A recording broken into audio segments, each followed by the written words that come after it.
As evidências da vida espiritual, significativas que são, nos levam a entender que a tolerância receptiva representa o tudo em nossa existência.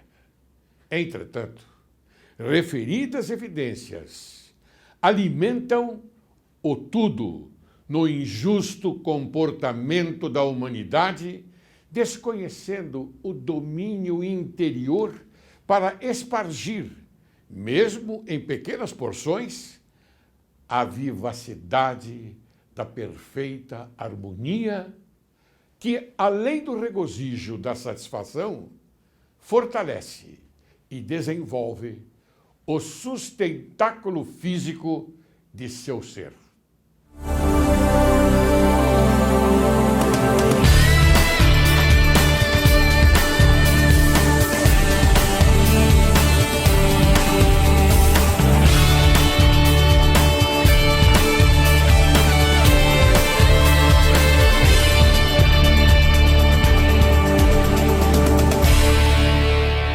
Direito e Justiça em Foco é o teu programa e este é o teu país. Hoje iniciamos o programa com a frase do filósofo Marco Túlio Cícero, que viveu em Roma antes de Cristo. Os bens mal adquiridos esvaem-se de mau modo. Agora vamos receber a doutora Ana Paula da Silva Bueno para falar sobre a governança fundiária do Brasil. Ela é especialista em direito ambiental e urbanístico. Cursou especialização em gestão da sustentabilidade e responsabilidade corporativa do Instituto de Economia da Unicamp. Desde 2011 atua como pesquisadora e consultora em questões fundiárias urbanas e rurais. Mestrando em Desenvolvimento Econômico, Espaço e Meio Ambiente na Unicamp. Seja bem-vinda, doutora.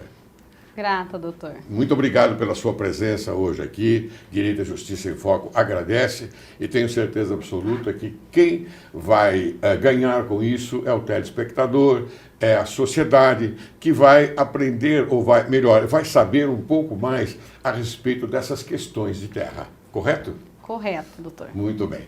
Veja, eu tenho uma pergunta já para a senhora, doutora. Como a senhora descreveria a governança fundiária no Brasil?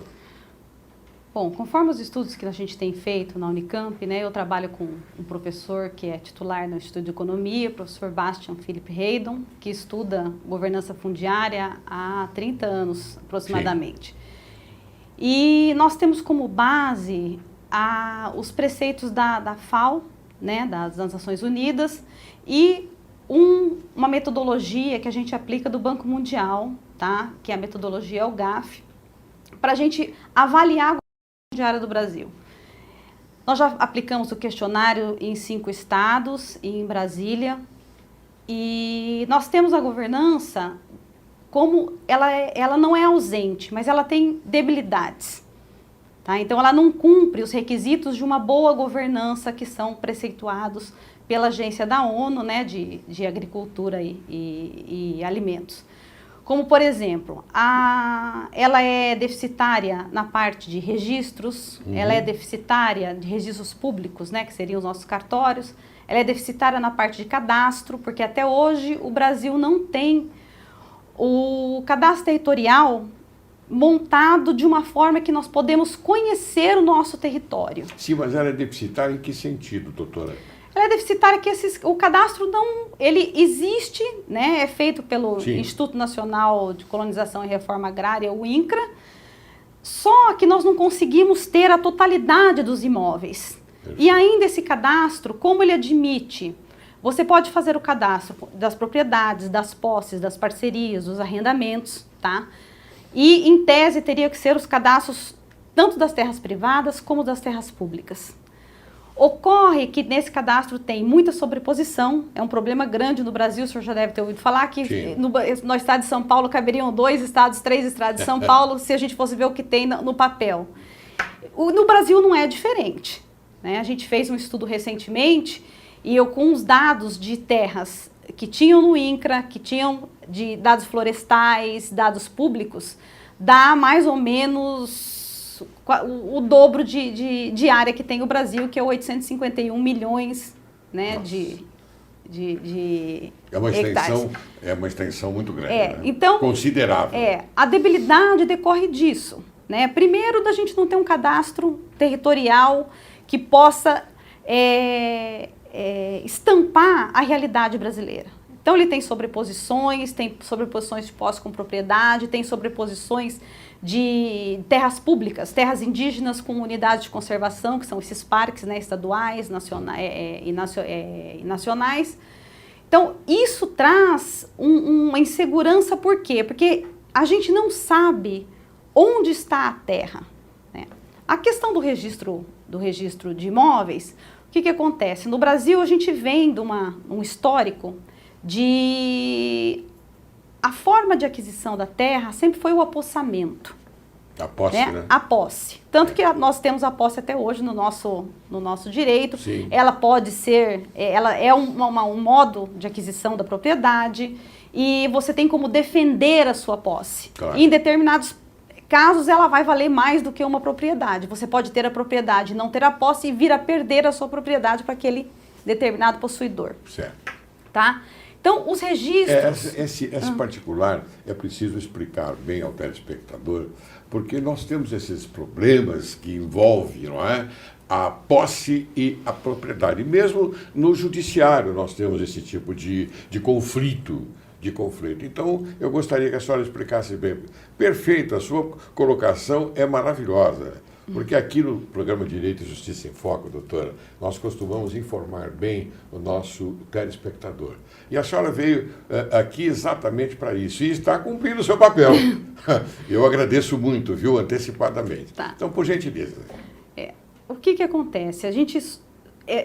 Existem dois tipos de direitos. Um direito real, que é o direito de propriedade, e outro que é o direito da posse, que é um direito pessoal, é um direito fático. Ocasiona vários problemas, que nem a gente não sabe o que está... Nós temos um sistema de registro que cuida somente da propriedade, a posse não está lá. Sim. E esse sistema de registro, no decorrer dos anos, ele veio se evoluindo de uma maneira que ele trazia apenas a informação literal, ou seja, você fazia um memorial descritivo. Sim. E colocava aquilo no seu título. Estava descrita a sua propriedade, o seu direito sobre aquele imóvel. Não tinha um mapeamento, não tem uma informação geoespacial daquela informação. E isso ocasionou um monte de problema. Por quê? Eu posso descrever um imóvel, fazer uma descrição e colocar esse imóvel localizado geoespacialmente em qualquer lugar. Então, isso traz uma insegurança jurídica à propriedade. Sim. Porque em muitas das vezes, que nem nós temos casos, fizemos um estudo em 2014, de maio até dezembro, no estado do Mato Grosso. Hoje é o estado, grande estado do agronegócio, um dos maiores estados do país. E lá eles têm todos esses problemas de sobreposição. Por quê? Eram dados títulos, foi onde em 1970, 80 aconteceram aquelas colonizações privadas, títulos de 450 mil mil hectares, 500 mil hectares, 120 mil hectares, e geralmente as pessoas, no título estava descrito uma área, e ela iria tomar posse de outra área. Então isso ocasionou o que a gente chama de sobreposição. Sim. Essas sobreposições, ela traz insegurança jurídica, tanto a propriedade como aquele posseiro. Sim. Um outro problema que traz a governança fundiária é o fato de no Brasil, existem as terras devolutas, que são aquelas terras que são públicas, né, mas elas não estão localizadas. As terras devolutas, elas foram ora de competência da União, ora de competência do Estado. E hoje elas são de competência do Estado. Contudo, no Brasil não se fez ações discriminatórias para que essas terras devolutas fossem definidas e então o Estado tomasse então a posse e registrasse a propriedade dessas terras. Sim. O que acontece? A gente diz que as terras devolutas, elas deixam a fronteira aberta. Ou seja, é sempre possível, como era possível lá na época da coroa, você se apossar de um pouquinho mais de terra pública, de você aumentar um pouco a sua terra. Sim. E na hora, você vai aumentando, na hora que você vai registrar, que você vai regularizar a sua posse, então você já tem uma área muito maior do que aquela área que realmente você tinha lá no início. A questão está nas estacas, não é? Onde se colocam as estacas. Isso. E enquanto nós não tivermos, né, uma governança fundiária mais robusta, mais forte, com mais transparência, a gente não vai conseguir coibir que essas terras públicas tornem-se privadas de uma maneira, na maioria das vezes, que não é legal, né? São as chamadas grilagem de terras. Grilagem de terras. E isso ocorre muito, né, doutora? Ocorre muito. Em todo o Brasil, doutor. A senhora falou em debilidade, então eu pergunto, como é que ficam os principais pontos que caracterizam essa debilidade e seus reflexos? Eu pergunto, vou mais além, como a senhora mencionou que há uma certa desconfiança das escrituras, dos registros em cartórios, eu perguntaria se essa debilidade e seus reflexos estão também nesse patamar. Sim, essas debilidades refletem justamente na segurança jurídica da propriedade, porque eu posso adquirir uma propriedade e que ela esteja registrada em cartório, tem um título, e depois pode ser que essa minha propriedade já esteja dentro de um parque, sim, ou seja, de uma outra pessoa, ou que aquele título que eu tenho hoje, que alguém me apresentou na data de hoje, ele pode ter sido constituído de uma maneira fraudulenta no passado. E isso é comum. Não é no Brasil tem a CPI da grilagem, é um livro um estudo que foi feito em mais de 700 páginas, sim, mostra todos os tipos de grilagem que existe. Sim. Então, isso é comum no Brasil, e não é só no estado de São Paulo, não é só no Norte, no Nordeste, são em todos os locais. Isso reflete na segurança jurídica da propriedade. Eu posso adquirir uma propriedade e de uma hora para outra, devido à prova ao contrário, né, e a presunção relativa do nosso direito registral, eu perder a minha propriedade. Muito bem, doutora. Nós podemos, então, ter conhecimento de alguns exemplos práticos desses reflexos. Vamos assistir um vídeo que chegou aqui ao programa e eu gostaria que a senhora tecesse algum comentário sobre esse vídeo, porque é exatamente aquilo que a senhora nos trouxe até o presente momento. Roda o VT. Este vídeo tem como finalidade esclarecer e apresentar informações sobre localizações existentes em algumas matrículas de área fundiárias na região que pertence a São Paulo, capital, segundo documentos legais, mas que atualmente constam erroneamente como pertencentes ao município de Santana de Parnaíba. As alterações de posicionamento e situação geográfica nas áreas de transcrições feitas em cartório podem ser vistas e comprovadas a partir da análise de mapas detalhados destas regiões, das escrituras originais aqui apresentadas e de depoimentos de pessoas que compraram essas terras e possuem as descrições dessas localizações geográficas.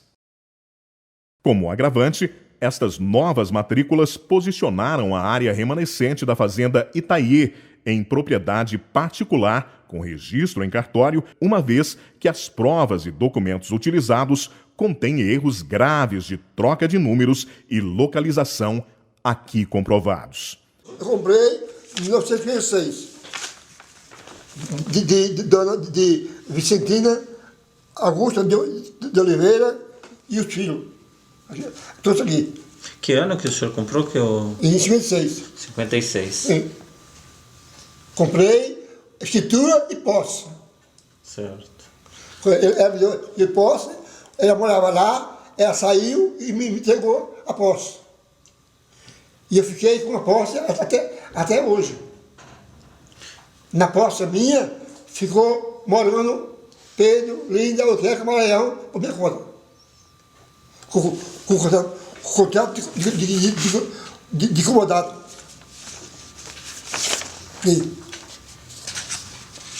A mulher que vendeu era uma velha, idosa, os filhos vendeu junto, tudinho, tudo assinou, um tabelião.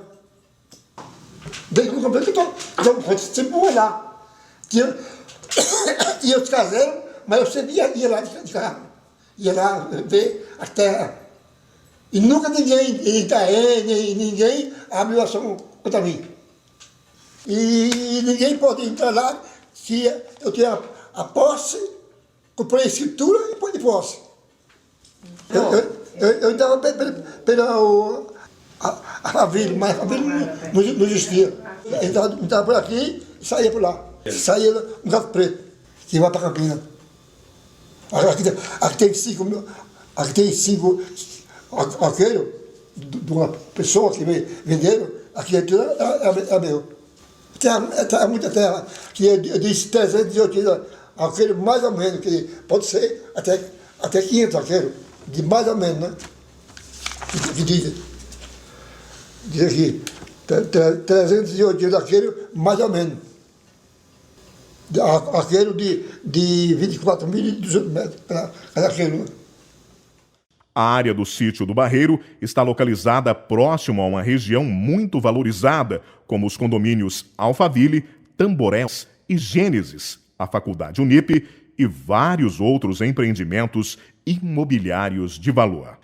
Através da escritura da Fazenda Tamboré, datada de 1935, demonstraremos as confrontações e delimitações do sítio do Barreiro com a Fazenda Tamboré, tendo como mapa referencial o mapa da empresa paulista de planejamento metropolitano, a Implaza, datado de 1935.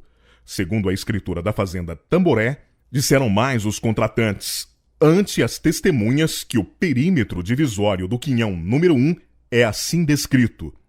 Esse quinhão é o que se acha situado na extremidade noroeste do sítio Tamboré, e são seus confrontantes, a noroeste, a fazenda Vutucavaru, ou Boa Vista, de propriedade de Cláudio de Carvalho, e o sítio do Barreiro, de quem de direito servir de divisa, nesse lado, à margem esquerda do córrego do Barreiro. Segundo esse documento, o sítio do Barreiro faz divisa com o quinhão 1 da fazenda Tamboré, como ilustrado no mapa.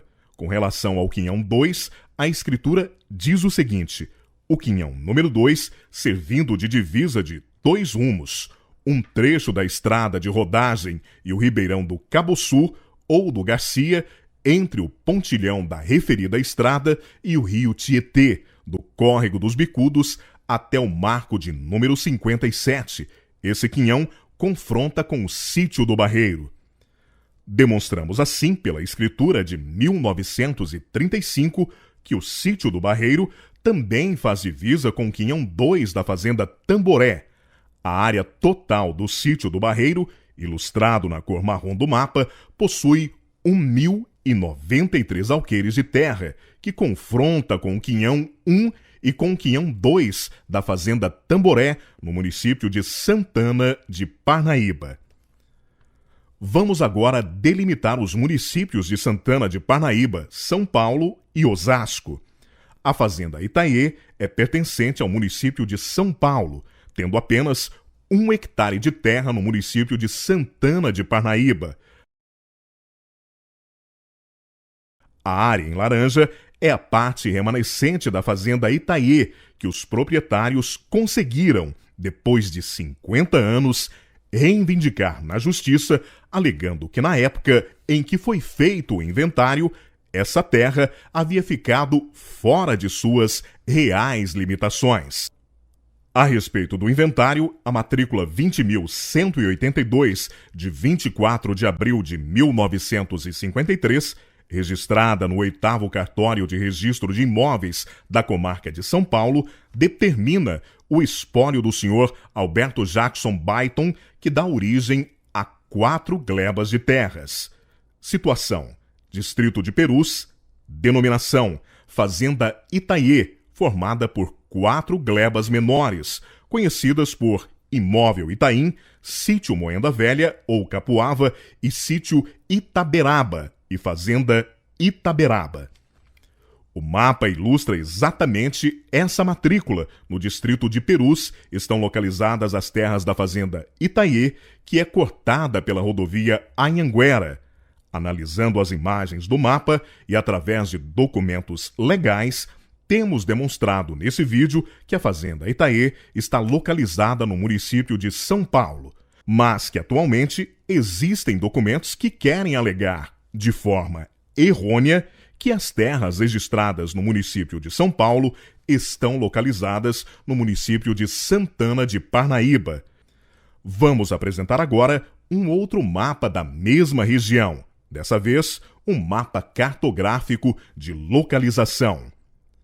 Segundo a escritura da fazenda Moenda Velha, ou Capuava, que é uma das fazendas que o senhor Alberto Jackson Byton deixou para o filho, ela diz que essa terra está entre as estações de Perus e Pirituba e que ela tem apenas 130 alqueires de terra, a qual ele comprou por 60 contos de réis dos senhores Aurílio e sua mulher. Equivocadamente, conseguiram a mudança sem fundamentos legais e topográficos dessas terras, que estão no município de São Paulo, e transportaram para Santana de Parnaíba, invadindo as terras do Sítio do Barreiro. Retomando a transcrição 20.182, vemos com mais clareza a distância existente entre as terras do Sítio do Barreiro e da fazenda Itaiê. Teremos ao norte a estação Perus e o Sítio do Barreiro, uma distância de 11 quilômetros, e ao sul, estação de Pirituba e o Sítio do Barreiro, uma distância de 14 quilômetros. Para que os requerentes nesse processo possuíssem as terras do Sítio do Barreiro, eles precisariam ser donos de todas as terras existentes entre os dois imóveis. Teriam que possuir parte do Parque do Jaraguá, parte do Parque do Anhanguera e várias terras entre essas regiões, como, por exemplo, a Estrada de Pirapora, uma parte de Santana de Parnaíba e outra parte de Barueri e Osasco. Mas, como sabemos, o governo nunca vendeu o Parque Estadual do Jaraguá e nunca vendeu o Parque Estadual do Anhanguera. Estas áreas continuam sendo do governo. Embasados nessas provas cartográficas e nas escrituras aqui apresentadas, deixamos claros os reais limites, localização e confrontações do Sítio do Barreiro. Bem, doutora, a senhora acabou de assistir esse vídeo como todos nós assistimos. Eu vou chamar um pequeno intervalo e depois, então, no segundo bloco, a senhora, por gentileza, comente aquilo que nós vimos, não é? E aí, então, nós vamos ter uma percepção maior ainda daquilo que nós pretendemos mostrar. Tá bom? Tudo bem. Você aguarde que logo, logo retornaremos.